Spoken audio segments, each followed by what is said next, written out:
ጤና ይስጥልን የተወደዳችሁ ተከታታዮቻችን ምጣኔ ሀብታዊ እድገት ለማህበራዊ ዋስትናችን በማለት ተግቶ ከሚሰራው ገበያ ሚዲያ የህዳር 8 ቀን 2018 ዓ.ም የዕለቱን የምዕራፍ 1 የዜና ዘገባችንን ይዘንላችሁ ቀርበናል። የዜና ዘገባችንን ስፖንሰር ያደረገልን አጋራችን ደግሞ የሮሃ ፎሬክስ ቢሮ ነው። በዜና ዘገባችን ላይ የሮሃ ፎሬክስ ቢሮን የዕለቱን የውጭ ምንዛሬ ተመን የምናጋራችሁ ይሆናል። በዜናዎቻችን ላይ የተመረጡ ምጣኔ ሀብታዊ ማህበራዊና ሌሎች ወቅታዊ እንዲሁም አዳዲስ ጉዳዮችን አካተናል። እንድትከታተሉን እንጋብዛችኋለን። በቅድሚያም አርዕስቶችን ጡረተኞች የሚያነሱትን ጥያቄ ተከትሎ አዲስና አስደሳች መረጃ ይፋ ሆነ። ሙሉ መረጃውን በዝርዝር እናጋራችኋለን። የትምህርት ቤቶች ዳግም ምዝገባን በሚመለከት አዲስ አስገዳጅ ረቂቅ መመሪያ ወጣ። ከዚህ በተጨማሪም ለትምህርት ቤቶች ፍቃድ የመስጠት እውቅና የማግኘትና የመመዝገብ ሙሉ ስልጣን ወደ ሌላ አካል ሊተላለፍ መሆኑ ተሰምቷል። የምናጋራችሁ ይሆናል። በነዳጅ ምርቶች ላይ የተጣለው ግብር ሊተገበር መሆኑ ተሰማም። ለመሆኑ ይህ በነዳጅ ምርቶች ላይ የተጣለው የግብር መጠን ስንት ነው? መቼስ ይተገበራል? በዝርዝር የምናጋራችሁ መረጃችን ነው። ባለስልጣኑ ምሽት ላይ የሚካሄደን ግንባታ አስመልክቶ አስገዳጅና ጥብቅ መስፈርት ማውጣቱን አስታወቀም። በዚህም የተቀመጠውን አስገዳጅ መስፈርት በዝርዝር ይዘናል የምናጋራችሁ ይሆናል። የተወደዳችሁ የገበያ ሚዲያ ተከታታዮቻችን እነዚህንና ሌሎች ኢኮኖሚያዊና ማህበራዊ መረጃዎቻችንን ይዘንላችሁ ቀርበናል። አዳዲስ እንዲሁም ትኩስ ኢኮኖሚያዊና ማህበራዊ መረጃዎቻችንን ለማግኘት ታዲያ የገበያ ሚዲያን እንድትወዳጁ እየጋበዝን በዝርዝር ወደምንመለከታቸው መረጃዎቻችን እናልፋለን። የ32 ዓመታት የሪል ስቴት ልምድ ያለውና በሀገራችን የመጀመሪያው ሪል ስቴት አያት ካሳንቺስ በሚገኘው ሳይት በ3 ሚሊዮን 400 ሺህ ብር ብቻ ቤቶችን እየሸጠ ይገኛል። እንዲሁም ከባለ 1 መኝታ 45 ካሬ እስከ ባለ 4 መኝታ 160 ካሬ አፓርትመንት ቤቶችን ለሽያጭ ማቅረባችንን ስንገልጽ በታላቅ ደስታ ነው። 25% ቅናሽ ለሚጠቀሙ 10 እድለኞች ብቻ ባለ 1 መኝታ 45 ካሬ በ3 ሚሊዮን 442 ሺህ ብር፣ ባለ 2 መኝታ 80 ካሬ በ6 ሚሊዮን 120 ሺህ ብር፣ ባለ 3 መኝታ 105 ካሬ በ8 ሚሊዮን 33 ሺህ ብር፣ ባለ 3 መኝታ 115 ካሬ በ8 ሚሊዮን 790 ሺህ ብር ብቻ፣ ባለ 4 መኝታ 140 ካሬ በ10 ሚሊዮን 71 ሺህ ብር ብቻ እንዲሁም 160 ካሬ በ12 ሚሊዮን 240 ሺህ ብር ብቻ ለሽያጭ አቅርበዋል። ይፍጠኑ። ለበለጠ መረጃ በ0960 77 77 79 ላይ ይደውሉ። አያት ሪል ስቴት። ሚኒስቴር መስሪያ ቤቱ ጥብቅ ማስጠንቀቂያ አስተላለፈም። የስራና ክህሎት ሚኒስቴር ዜጎች ካናዳና አውሮፓን ጨምሮ የሁለትዮሽ ስምምነት ወዳልተገባባቸው ሀገራት እንልካለን በሚሉ አሳሳቾች እንዳይጭበረበሩ ሲል አስጠንቅቋል። በዚህም ለማንኛውም ቪዛ ወኪልም ሆነ ሌላ አካል ውክልናም ቢሆን ፍቃድ እንዳልተሰጠ ሚኒስትሩ አስታውቋል። ይህን ተከትሎ ለዜጎች ዘላቂና ጥራት ያለው የስራ ዕድል ለመፍጠር በሀገር ውስጥ በውጭ ሀገርና ርቀት የስራ ዕድሎች ያሉ አማራጮችን ሁሉ አሟጦ ለመጠቀም ሰፊ ጥረት እየተደረገ መሆኑን በመግለጽ ተጨባጭና ተስፋ ሰጪ ውጤቶችም ተገኝተዋል ሲል ገልጿል። በመሆኑም ከ6 ሀገራት ማለትም ከሳውዲ አረቢያ፣ ከተባበሩት አረብ ኤምሬቶች፣ ከዮርዳኖስ፣ ከሊባኖስ፣ ኳታርና ኩዌት ውጪ አሁን ላይ ህጋዊ የስራ ስምሪት የሚሰጥባቸው ሀገራት እንደሌሉ ሚኒስትሩ አስታውቋል። ሆኖም ከሀገራት ጋር ሳይሆን የሀገራቸው ህግ ከሚፈቅድላቸው ኩባንያዎች ጋር በተፈረመው ስምምነት መሰረት ከ6ቱ ሀገራት በተጨማሪ ወደ ተለያዩ ሀገራት ህጋዊ የስራ ስምሪት እንደሚሰጥም ጠቁሟል። ከዚህ ውጭ ያሉ የማታለያ ማስታወቂያዎች በስፋት እየተሰራጩ በመሆኑ ዜጎች ራሳቸውን እንዲጠብቁ አሳስቧል። በተጨማሪም ተግባሩ ዜጎችን ላልተገባ እንግልት፣ ወጪና ህገ ወጥ የሰዎች ዝውውር የሚዳርግና ህይወትን ለከፋ አደጋ የሚጋልጥ ነው በማለትም አስጠንቅቋል።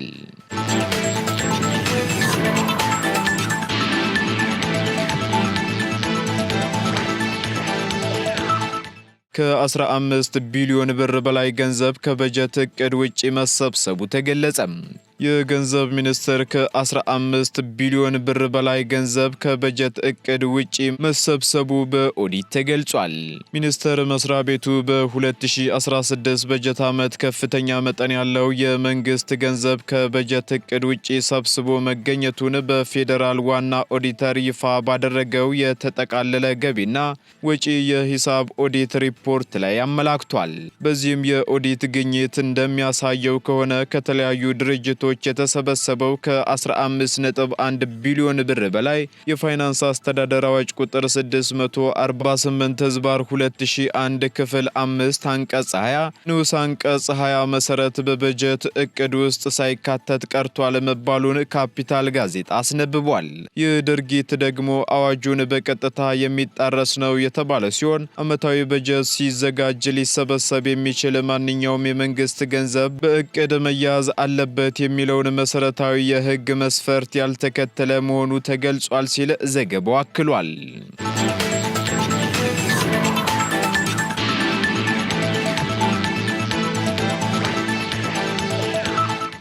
ኢትዮጵያ በዓለም አቀፉ የኢንተርፕረነርሺፕ ሳምንት ቀዳሚ ሀገር መሆኗ ተገለጸ። በየዓመቱ በሚከበረው ዓለም አቀፍ የኢንተርፕረነርሺፕ ሳምንት ለመጀመሪያ ጊዜ ኢትዮጵያ 4375 ሁነቶችን በአንድ ዓመት ውስጥ በማዘጋጀት ብራዚልን በልጣ አንደኛ መሆኗ ተሰምቷል። በዓለም አቀፉ የኢንተርፕረነርሺፕ ሳምንት ወይንም ግሎባል ኢንተርፕረነርሺፕ ዊክ የተባለው ተቋም ሀገራት በአንድ ዓመት ውስጥ ከስራ ፈጠራ ጋር ሄዷቸውን ሁነቶች መዝግቦ ደረጃ በመስጠት ይታወቃል።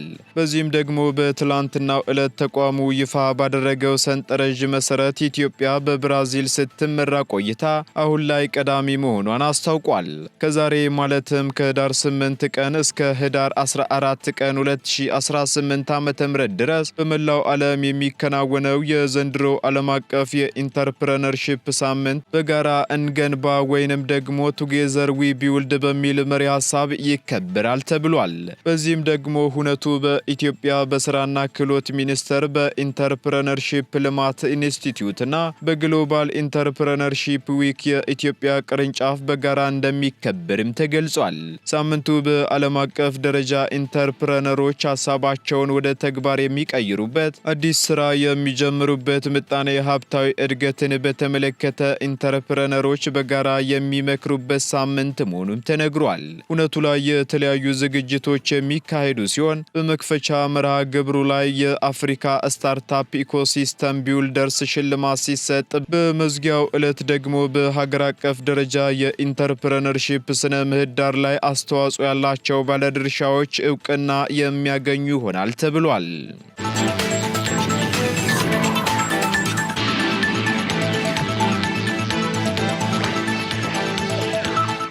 ለግል ትምህርት ቤቶች ፍቃድ የመስጠት እውቅና የማግኘትና የመመዝገብ ሙሉ ስልጣን ለክልል ትምህርት ቢሮዎች መተላለፉ ተገለጸ። የትምህርት ሚኒስቴር ባወጣው አዲስ መንግስታዊ ያልሆኑ የትምህርት ተቋማት ረቂቅ ደንብ መሰረት የግል ትምህርት ቤቶችን ፍቃድ የመስጠት እውቅና የማግኘትና የመመዝገብ ሙሉ ስልጣን ለክልል ትምህርት ቢሮዎች መተላለፉን አስታውቋል። ይህ ውሳኔ በመላ ሀገሪቱ የሚገኙ የግል ትምህርት ተቋማትን አሰራር ለማስተካከልና የቁጥጥር ስርዓቱን ለማጠናከር ያለመ ነው ተብሏል። በዚህም አዲሱ ረቂቅ ደንብ በጠቅላላ የትምህርት አዋጅ ቁጥር 1368/2017 ላይ የተመሰረተ ሲሆን የክልል ትምህርት ቢሮዎች፣ የግል ትምህርት ቤቶች፣ በሲቪል ማህበራት የሚተዳደሩ ተቋማትና የሃይማኖት ትምህርት ቤቶችን ጨምሮ የሁሉም መንግስታዊ ያልሆኑ ትምህርት ቤቶች ፍቃድና ምዝገባ ጉዳዮችን እንዲያከናውኑ ስልጣን ተሰጥቷቸዋል የተባለው። ምንም እንኳን በረቂቅ ደንቡ አብዛኛው ስልጣን ለክልሎች የተላለፈ ቢሆንም ግን የትምህርት ሚኒስቴር በዋናነት በዓለም አቀፍ ትምህርት ቤቶችና በማህበረሰብ ትምህርት ቤቶች ላይ ያለውን ብቸኛ የፍቃድና የቁጥጥር ስልጣን እንደያዘ እንደሚቆይ ተነግሯል። ከስልጣን ክፍፍሉ በተጨማሪ ረቂቁ ሁሉንም የግል ትምህርት ቤቶች ዳግም ምዝገባ እንዲያደርጉ እንደሚያስገድድ እንዲሁም የመመዝገቢያ የገንዘብ አስተዳደርና የተቋማዊ አሰራር ጥብቅ ደረጃዎች መሆናችን አስቀምጧል። በተጨማሪም ትምህርት ቤቶች የትምህርት ቤት ኮሚቴ እንዲያቋቁሙና በገንዘብ አስተዳደራቸው ሙሉ በሙሉ ገለልተኛና ግልጽ መሆን ይጠበቅባቸዋልም ተብሏል። በሌላ በኩል በውጭ ሀገር ማህበረሰብ የሚቋቋሙ ትምህርት ቤቶች ከጠቅላላ በጀታቸው ውስጥ 30 በመቶ የሚሆነው ከሀገራቸው መንግስት ድጋፍ ማግኘታቸውን የሚያረጋግጥ ሰነድ ማቅረብ እንደሚኖርባቸው ረቂቅ ደንቡ ይደነግጋል መባሉን መዘገባችን አይዘነጋም።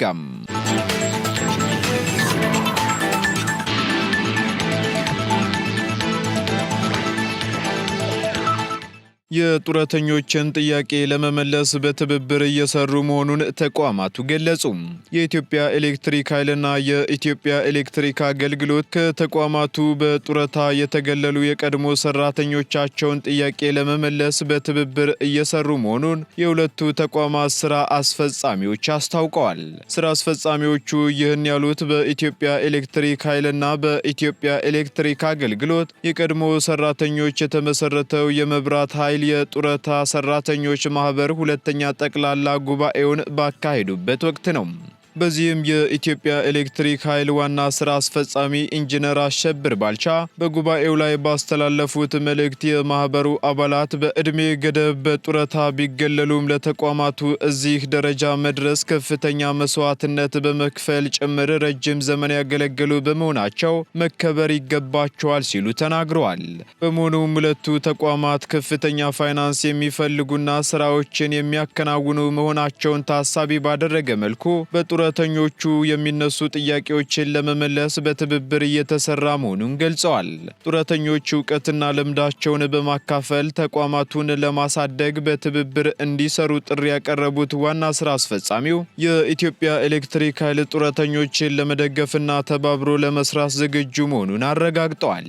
በተጨማሪም የኢትዮጵያ ኤሌክትሪክ አገልግሎት ዋና ስራ አስፈጻሚ ኢንጂነር ጌቱ ገረመው በበኩላቸው ጡረተኞች ለሁለቱ ተቋማት ዋጋ የከፈሉ ጀግኖች መሆናቸውን ገልጸዋል። በዚህም በጡረተኞች የሚነሱ ጥያቄዎችን ለመመለስ ደግሞ ሁለቱ ተቋማት ትኩረት ሰጥተው እየሰሩ መሆኑን የተናገሩት ኢንጂነር ጌቱ ለትውልድ የሚሻገር አሻራ ጥሎ ለማለፍ ከጡረተኞች ጋር በትብብር ለመስራት ዝግጁ ነን ማለታቸውን ከኢትዮጵያ ኤሌክትሪክ ኃይል የተገኘው መረጃ ያመለክታል።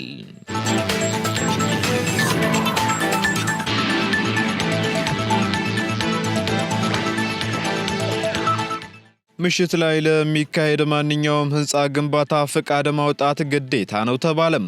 የአዲስ አበባ ከተማ አስተዳደር የግንባታ ፍቃድና ቁጥጥር ባለስልጣን የምሽት የግንባታ ፍቃድ አገልግሎት መኖሩን ባለማወቅ ምሽት ላይ ያለ ፍቃድ ግንባታ የማካሄድ ከፍተኛ ዝንባሌ እየታየ ነው ሲል አስታውቋል።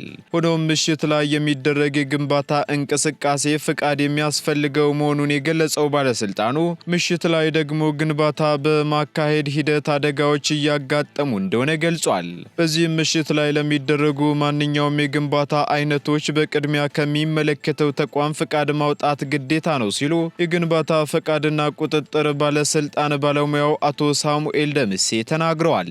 በተጨማሪም የዚህን የምሽት የግንባታ ፍቃድ አገልግሎት በቅድሚያ መውሰድና መገንባት ላይ በአልሚዎች በኩል የግንዛቤ ክፍተት መኖሩንም ጠቁመዋል። በመሆኑም ምሽት ላይ ለሚካሄድ ግንባታ በቅድሚያ የምሽት ግንባታ ፍቃድ አገልግሎት የሚል ፍቃድ መውሰድ ግዴታ እንደሆነም ገልጸዋል። አቶ ሳሙኤል አክለውም ያለበቂ የግንባታ ግብዓት የሳይት ግንባታ መጀመርና የሰራተኞች እንዲሁም የስራ ላይ ደህንነት ሳይሟላ ከአዋጁ ጋር የሚጋጩ ለውጦችን በቸልታ ማለፍ በተደጋጋሚ የሚታዩ ችግሮች ናቸው ሲሉም አስረድተዋል። ከዚህ ጋር በተያያዘም ከ2015 እስከ 2017 ዓ.ም ባለው 2 ዓመታት ጊዜ ውስጥ በኮንስትራክሽን ስራዎች ላይ 142 የሞት አደጋ ማጋጠሙን ባለሙያው ገልጸዋል ሲል ኢትዮ ኤፍኤም ዘግቧል። በሌላ በኩል የህንፃ ግንባታ አማካሪዎች የሚያማክሩት ሳይት ያሉበትን አደጋ አጋላጭ ሁኔታ በዝምታ የማለፍ ቸልተኝነት ይስተዋላል ያሉት ባለሙያው ይህን ችግር ለመፍታትና አደጋዎችን ለመቀነስ የግንባታ ፍቃድና ቁጥጥር ባለስልጣን በተከታታይነት ሙያው ላይ ለሚሳተፉ 10,000 ሰዎች ስልጠና ለመስጠት እቅድ መያዙን ተናግረዋል።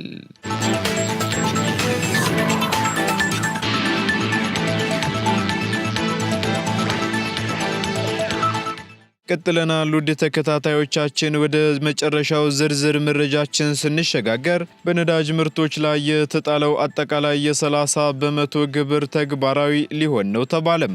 በነዳጅ ምርቶች ላይ የተጣለው አጠቃላይ የ30 በመቶ ግብር በቀጣይ ወር ተግባራዊ እንደሚደረግ ተገልጿል። የኢትዮጵያ መንግስት ለረጅም ጊዜ የዘለቀውን የነዳጅ ድጎማ ቀስ በቀስ ለማስወገድ ከሚወስዳቸው ሰፋፊ የኢኮኖሚ ማሻሻያዎች ውስጥ አንዱ የሆነው አዲስ የግብር አወቃቀር ከሚቀጥለው ወር ጀምሮ ተግባራዊ ሊሆን ነው ተብሏል። ይህ አዲስ እርምጃ በነዳጅ ምርቶች ላይ 15 በመቶ ተጨማሪ እሴት ታክስና 15 በመቶ ደግሞ ኤክሳይዝ ቀረጥን ያካተተ አጠቃላይ 30 በመቶ ታክስ መጣል ሲሆን የኢትዮጵያ ነዳጅ አቅራቢ ድርጅት ከአንድ ወር በኋላ ታክሱን መሰብሰብ ይጀምራል ተብሏል። በአዲሱ መመሪያ መሰረት ነዳጅ አቅራቢ ድርጅቱ የሰበሰበውን ግብር በሙሉ ለገቢዎች ሚኒስቴር ማስገባት ግዴታው ሲሆን መንግስት በዚህም እስከ ታህሳስ 2018 ዓ.ም ድረስ በቤንዚንና ናፍጣ መሸጫ ዋጋዎች ላይ ሁሉንም ህጋዊ የግብር መጠን ጨምሮ ሙሉ ወጪን የመሸፈን ግብ ላይ ለመድረስ አቅዷልም ነው የተባለው። የገንዘብ ሚኒስቴር ከአዲሱ በጀት ዓመት ጀምሮ በነዳጅ ምርቶች ላይ አጠቃላይ 30 በመቶ ግብር ሙሉ በሙሉ ተግባራዊ ሊያደርግ ማቀዱን መዘገባችን ይታወሳል። በሌላ በኩል የገንዘብ ሚኒስትሩ አቶ አህመድ ሺዴ ባሳለፍነው መስከረም 2018 ዓ.ም አጋማሽ ላይ ባቀረቡት አጠቃላይ የዜጎች በጀት ውስጥ በተያዘው በጀት ዓመት ተግባራዊ የሚደረጉ የግብር አይነቶችን በዝርዝር አስቀምጠው ነበር።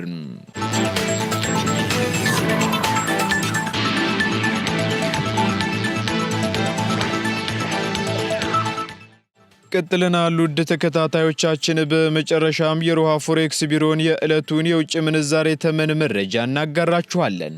በዚህም አንድ የአሜሪካ ዶላር 173 ብር ከ25 ሳንቲም እየተገዛ 176 ብር ከ72 ሳንቲም እየተሸጠ ይገኛል። ፓውንድ ስተርሊንግ 219 ብር ከ50 ሳንቲም መግዣው ሲሆን መሸጫው ደግሞ 223 ብር ከ89 ሳንቲም ሆኗል።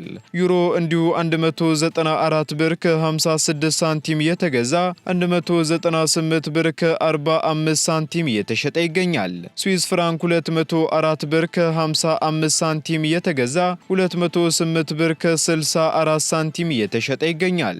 እንዲሁም የተባበሩት አረብ ኤምሬት ድራም ደግሞ 45 ብር ከ81 ሳንቲም መግዣው ሲሆን መሸጫው ደግሞ 46 ብር ከ73 ሳንቲም ሆኗል።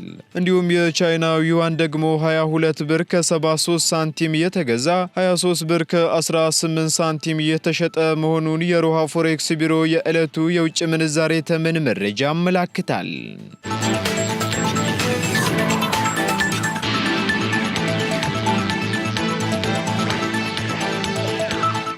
የተወደዳችሁ የገበያ ሚዲያ ተከታታዮቻችን ለምዕራፍ አንድ ያዝንላችሁ ኢኮኖሚያዊና ማህበራዊ መረጃዎቻችን እነዚህን ይመስሉ ነበር። አዳዲስ እንዲሁም ትኩስ ኢኮኖሚያዊና ማህበራዊ መረጃዎቻችንን ለማግኘት ታዲያ የገበያ ሚዲያን እንድትወዳጁ እንጋብዛለን። ሰናይ ጊዜን ተመኘን። የ32 ዓመታት የሪል ስቴት ልምድ ያለውና በሀገራችን የመጀመሪያው ሪል ስቴት አያት ካሳንቺስ በሚገኘው ሳይት በ3 ሚሊዮን 400 ሺህ ብር ብቻ ቤቶችን እየሸጠ ይገኛል። እንዲሁም ከባለ 1 መኝታ 45 ካሬ እስከ ባለ 4 መኝታ 160 ካሬ አፓርትመንት ቤቶችን ለሽያጭ ማቅረባችንን ስንገልጽ በታላቅ ደስታ ነው። 25 በመቶ ቅናሽ ለሚጠቀሙ 10 እድለኞች ብቻ ባለ 1 መኝታ 45 ካሬ በ3 ሚሊዮን 442 ሺህ ብር፣ ባለ 2 መኝታ 80 ካሬ በ6 ሚሊዮን 120 ሺህ ብር፣ ባለ 3 መኝታ 105 ካሬ በ8 ሚሊዮን 33 ሺህ ብር፣ ባለ 3 መኝታ 115 ካሬ በ8 ሚሊዮን 790 ሺህ ብር ብቻ፣ ባለ 4 መኝታ 140 ካሬ በ10 ሚሊዮን 71 ሺህ ብር ብቻ እንዲሁም 160 ካሬ በ12 ሚሊዮን 240 ሺህ ብር ብቻ ለሽያጭ አቅርበዋል። ይፍጠኑ። ለበለጠ መረጃ በ0960 77 77 79 ላይ ይደውሉ። አያት ሪል ስቴት